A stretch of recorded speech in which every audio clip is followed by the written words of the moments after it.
Olá pessoal, tudo bem? Vamos começar agora o tema 5, a providência de Deus. É um tema bastante complexo, então provavelmente eu vou gravar talvez até 2 vídeos para tratar com calma desse assunto.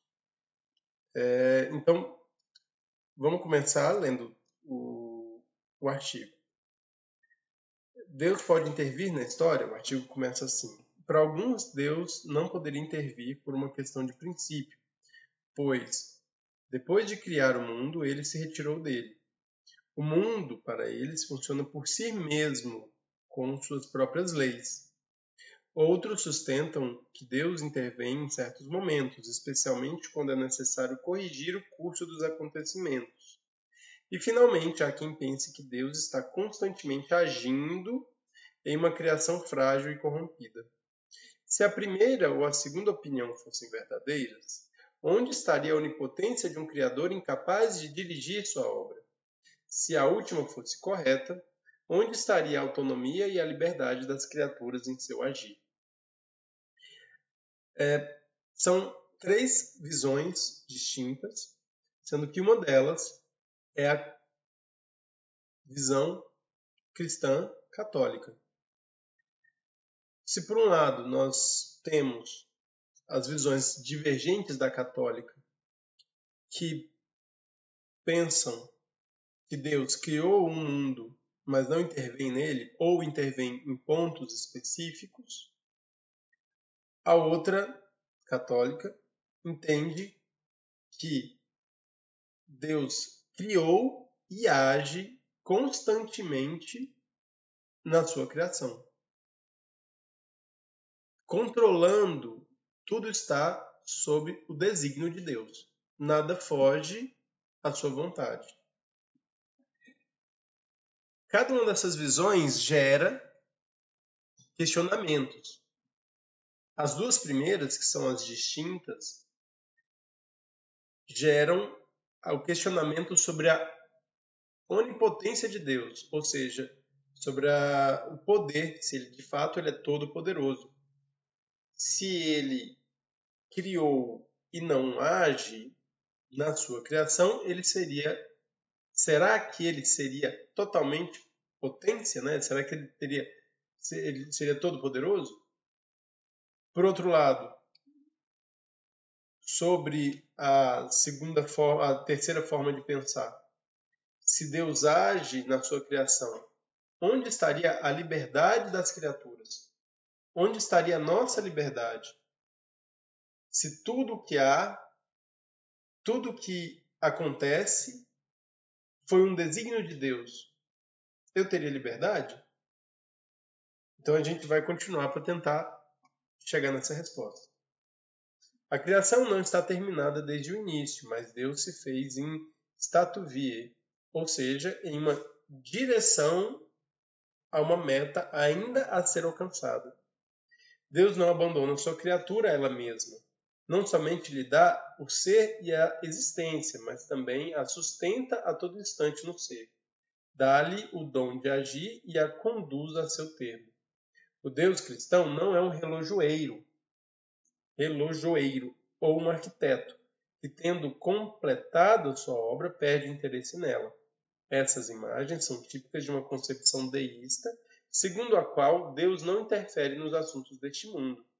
O deísmo implica um erro na noção metafísica de criação, pois esta, como doação do ser, leva consigo uma dependência ontológica por parte da criatura, inseparável da sua permanência no tempo. Ambos constituem o mesmo ato, embora possamos distingui-los conceitualmente. Deus não conserva as coisas como uma ação nova, mas como continuação da mesma ação pela qual ele lhes dá o ser, que se realiza sem movimento nem tempo. Então aqui falam de muitas coisas complexas que vamos tentar mastigar um pouquinho mais para ficar mais palatável. A criação não está terminada. Ou seja, Deus cria como uma doação, Mas ele não cria coisas estáticas. Ele cria coisas com movimento. Não movimento, não estou dizendo a respeito do movimento corporal, né, no movimento da matéria, mas no movimento metafísico, da transformação, da capacidade que uma criatura tem de ser causa de outra, né? Dos acidentes, né? da matéria, da criação. Nesse sentido, toda criatura, toda criação divina, ela está em transformação, e uma transformação com um fim, com uma meta a ser alcançada. Não está ao léu, não está jogada no tempo e no espaço sem nenhum propósito. Ela tem um propósito e esse propósito está controlado por Deus. Deus controla o propósito da criação que ele fez. Um segundo ponto também muito importante, mais importante também, que complementa essa primeira noção, né, para a gente chegar nela, aliás, é que Deus não conserva as coisas. Bem, falando rapidamente aqui da questão do deísmo, né? O deísmo justamente é essa percepção de que Deus ele não teria a ver com a sua criação, né? Ele poderia criar e se ausentar. Se Deus cria e se ausenta, a criação deixa de existir. Por quê? Porque essa criação depende de Deus. Então, Deus, contudo, e isso também é importante salientar, que Deus não conserva as coisas como uma ação nova. Ou seja, Deus não está criando o tempo todo. Deus criou e mantém. Então a criação foi um ato único que reverbera ao longo do tempo. Deus não está constantemente criando as realidades, os instantes que a gente vive. Não, a nossa criação e a nossa realização ao longo do tempo, a realização da criação ao longo do tempo, fazem parte de uma única ação que não podem ser confundidas. Continuando. A autoridade do Criador, entre aspas, que governa, expressa-se como um cuidado do Pai, entre aspas, custódia. Os antigos símbolos da fé aludiam ao aspecto do governo com o termo grego pantocrator, que deve ser entendido em sintonia com a imagem do pastor. O Senhor é meu pastor e nada me falta. O cuidado e a autoridade divinos são presididos pela sabedoria, que estende seu vigor, fortité, de uma extremidade do mundo à outra e governa as coisas com felicidade e suaveté.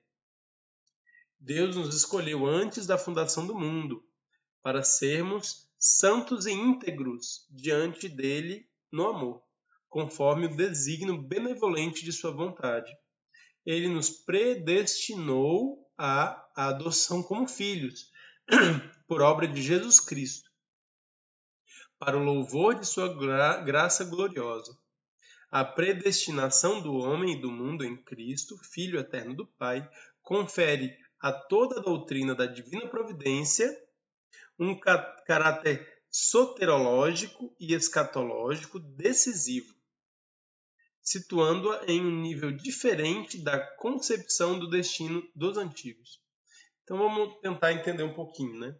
A primeira parte, mais clara, mais fácil, é Deus que cria, que governa. Ele não governa com um punho de ferro, mas ele governa como um pai, como um bom pastor, que é reforçada, que é levada à sua compreensão, assim, é levada à compreensão com mais clareza com a vinda de Jesus Cristo, que deixa isso mais claro ainda.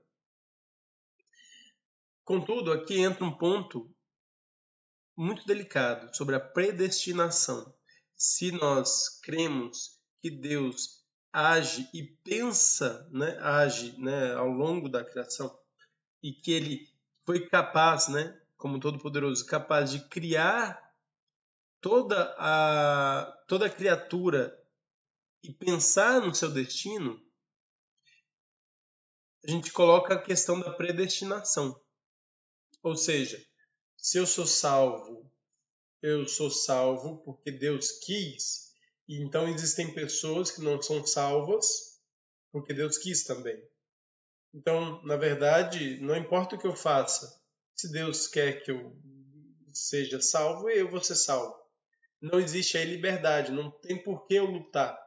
Se Deus não quiser que eu seja salvo, eu não vou ser salvo de qualquer jeito. Então, essa percepção é uma percepção errônea, que a gente é levado a crer, né? Quer dizer, que essa concepção leva a gente a crer. Muitas pessoas, inclusive, muitas doutrinas surgiram a partir dessa compreensão, que existiam os predestinados ao céu, ao paraíso. Mas, na verdade, Deus escolheu todos nós antes da fundação do mundo para todos nós sermos santos. Toda a criação, e aqui a gente volta num ponto um pouco anterior, toda a criação está voltada para Deus. Toda a criação precisa voltar a Deus, mas Deus quis que contar com a nossa escolha. Então Deus escolheu que nós amássemos Ele também, através de uma escolha livre. Como eu já havia falado anteriormente, talvez eu acho que eu falei em alguma aula, o amor ele necessita da liberdade. Sem liberdade, não há amor. Ninguém pode obrigar alguém a amar outra pessoa ou ser amada. Porque a pessoa pode amar, mas se ela ama por obrigação, ela está coagida, ela não ama de fato. Então Deus, como amor, ele também, ele poderia ter escolhido também não liberdade, não amássemos, ele não precisava do nosso amor, mas ele escolheu que nós amássemos ele. Então toda a criação está também sob a rege do amor e da liberdade das criaturas espirituais. Então, como que a gente vai resolver isso, essa questão da predestinação? Então vamos continuar aqui para a gente tentar descobrir isso. Providência e liberdade. Isso significa que as criaturas, especialmente as livres, não são verdadeiras causas? Se tudo o que acontece é governado por um Deus amoroso, por que existe o mal? Deus age sempre, só às vezes, ou talvez tenhamos que nos resignar a que não intervenha nunca. Deus conserva as criaturas tanto em seu ser quanto em seu agir. As coisas não apenas permanecem, mas agem ao longo do tempo produzindo efeitos. As criaturas espirituais operam livremente. Suas obras são suas, não de Deus, que, no entanto, as sustenta como fiador de sua liberdade. Portanto, convém distinguir com São Tomás a causalidade criadora de Deus da causalidade das criaturas, isto é, a primeira causa das segundas causas. Cada um é 100% causa em seu nível. E por isso, não há contradição entre reconhecer que sem Deus nada podemos fazer e que nossas ações são nossas e não de Deus. Bem, aqui a gente já tem uma primeira ferramenta para trabalhar essa ideia. A gente separa a questão da causalidade. Então, a causalidade é uma das bases da lógica em que se algo existe, ela é causa de outro algo, né? Então, uma chuva que cai é causa da grama molhada. Isso é evidente através da nossa experiência. A gente olha uma chuva molhada, uma grama molhada, num campo, a gente consegue compreender ou perceber, mesmo uma pessoa que não tem estudo, se ela viu uma vez na vida a água caindo do céu em formato de chuva e viu que aquela água molhou a grama, quando ela vê uma grama molhada novamente, ela vai concluir que choveu ali, naquele campo. Então essa é a causalidade. Só que uma causa das criaturas. Esse é o nível que São Tomás está dizendo. Esse nível de causalidade das coisas, ele chama de segundas causas. E a primeira causa é Deus, que é a causa de todas as coisas criadas. Então, isso é essencial para que a gente compreenda e consiga separar, ou consiga compreender melhor como Deus age, como ele provém, ele é um divino, né? A gente consegue compreender a doutrina da divina providência, ou seja, que Deus ele provém o mundo, mas que a gente também é livre nessa divina providência. Então, Deus, ele cria e ele é causa de tudo, mas ele dá o espaço para que o que ele criou seja seja a causa de outras coisas criadas também. Então, essa distinção é essencial. Ponto. Então, as coisas que advêm de mim são causadas por mim. Eu não posso atribuir isso a Deus. Então, eu não posso, mas eu também tenho que ter noção de que tanto eu quanto as coisas que são causadas por mim são causas primeiras, são condições, advêm de uma causa primeira que é mantida por Deus, né? Que está mantido pela causa primeira. Segundo Tomás de Aquino, para governar o mundo, Deus usa a ação de causas segundas, respeitando sua própria instância. Isso manifesta a bondade de Deus que deseja contar com as criaturas para conduzir a criação ao seu fim. Como Deus guia tudo, de alguma forma, as causas segundas servem aos desígnios da providência. Então, o que acontece? Deus, né, aqui fica ainda mais claro, né, só reforça um pouquinho mais o que eu já havia falado. Deus, ele decide, ele quis que houvesse causas segundas. E ele conta com essas causas segundas para governar o universo. E o mal nisso tudo? Né? Se Deus cria, sustenta e dirige tudo com bondade, de onde vem o mal? Como se fosse um erro, né? Beleza, então, assim, vamos pensar. Olha, Deus, ele criou tudo e mantém tudo, né? Tudo está no desígnio divino e Deus é superpoderoso, todo-poderoso e todo bondoso. Ele é a bondade em si. Então, ele seria capaz de criar, né, ele é capaz de criar uma realidade que não seja toda perfeita, e de fato. Mas e o mal? Pô, a gente vê o mal e a gente sabe que o mal não faz parte dessa perfeição, vamos dizer assim. O mal poderia ser extinguido. E como é que Deus não tira o mal da realidade que ele criou? Então, ou ele não é bom, ou ele não é todo-poderoso. Como é que a gente resolve isso? Temos que escolher uma das duas coisas. Tomás de Aquino argumenta, e antes de eu continuar, né? E a gente já viu que Deus escolheu que nós, criaturas espirituais, fôssemos livres, capazes de ter consciência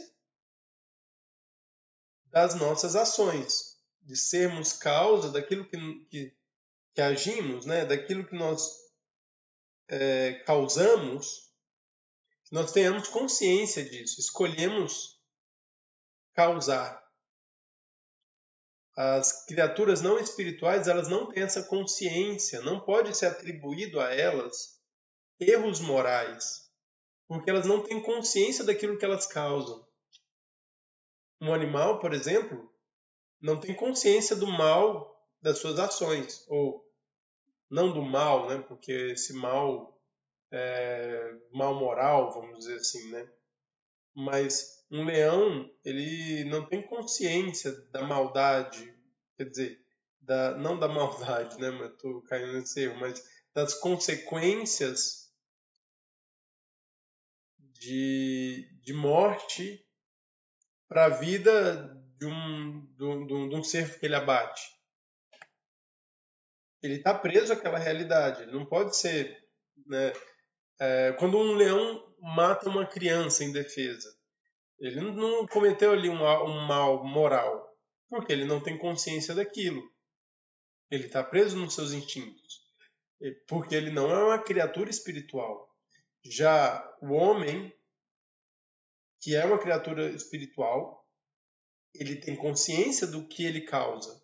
Então, quando o homem mata uma criatura indefesa, uma criança indefesa, ele está cometendo um pecado, um mal moral, porque ele tem consciência daquilo.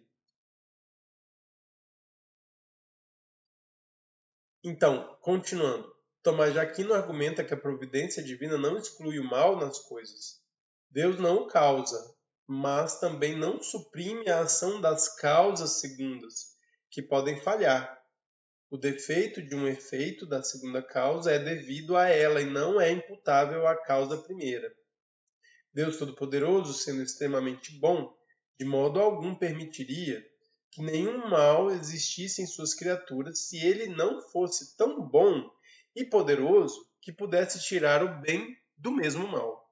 Tomás de Aquino afirma que Deus prefere tirar o bem do mal do que não permitir que nenhum mal exista. A permissão dos males e a obtenção de maiores bens a partir deles pertence à bondade de Deus. Deus é previsor universal de todo ser. Universalis provisor totius entes. Então, isso aqui já começa a alinhar, né, a resposta. Então, quando Deus abre espaço para a causalidade das segundas coisas, as coisas criadas, Deus também abre espaço para que essas causalidades gerem, falhem, né? O termo certo é essa causalidade pode falhar daquilo que daquele caminho que Deus primeiro traçou. É como se Deus tivesse traçado uma linha e desse liberdade às criaturas espirituais para traçar essa linha por conta própria. E essas criaturas podem errar o caminho. E esse erro do caminho a gente pode entender como mal. É um desvio do caminho que Deus traçou para toda a criação. Só que nesse sentido, Deus, ele não por conta disso, né, ele não tira a liberdade para que a própria criatura consiga voltar à sua meta final. Ele age, então, nas consequências daquelas ações, daqueles entes que causam. Né? Então, o resultado daquelas causas, né, a causalidade, aquelas coisas causadas, Deus vai tirando bens daquilo. É como se Deus fosse o tempo todo corrigindo a rota. E ele corrige a rota gerando um bem ainda maior daquele desvio. Né? Quanto maior o mal, maior o bem que Deus cria. Né? Isso daí, no seu ápice, é é a paixão de Cristo, né? Deus se deixou, né, que o maior mal possa acontecer com ele, e a partir desse mal ele conseguiu fazer o maior bem de poder existir, que é a conversão definitiva de toda criatura para o fim último que Deus orientou, que é para si mesmo. Então, a definição do mal como privação e não como parte constitutiva do universo é cristã. Sustentar que o mal existe, mas que não tem substância, significa superar o dilema de, por um lado, negar a realidade do mal em nome do bem e do poder infinito de Deus, ou, por outro lado, negar a bondade e o poder infinito de Deus em nome da realidade do mal. A verdade da criação, levada às últimas consequências, implica que não há privação sem um ser privado de algo. Ou seja, não há mal sem um bem que o sustente. O mal absoluto é impossível. O bem é mais fundamental e poderoso do que o mal. Olha, esse trecho é bem complexo, que eu vou tentar simplificar para ficar mais fácil de compreender.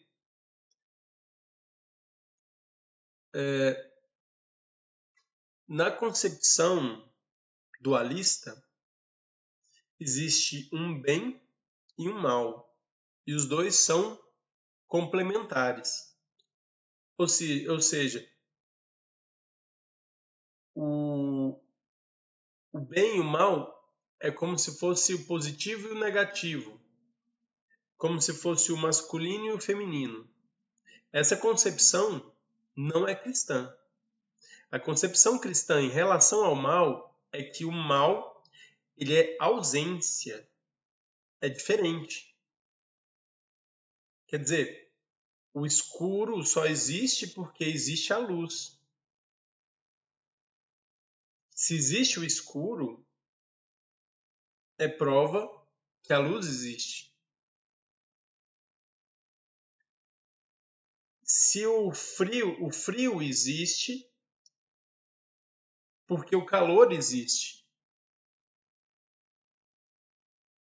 O frio é a ausência de calor. Quando uma coisa é aquecida,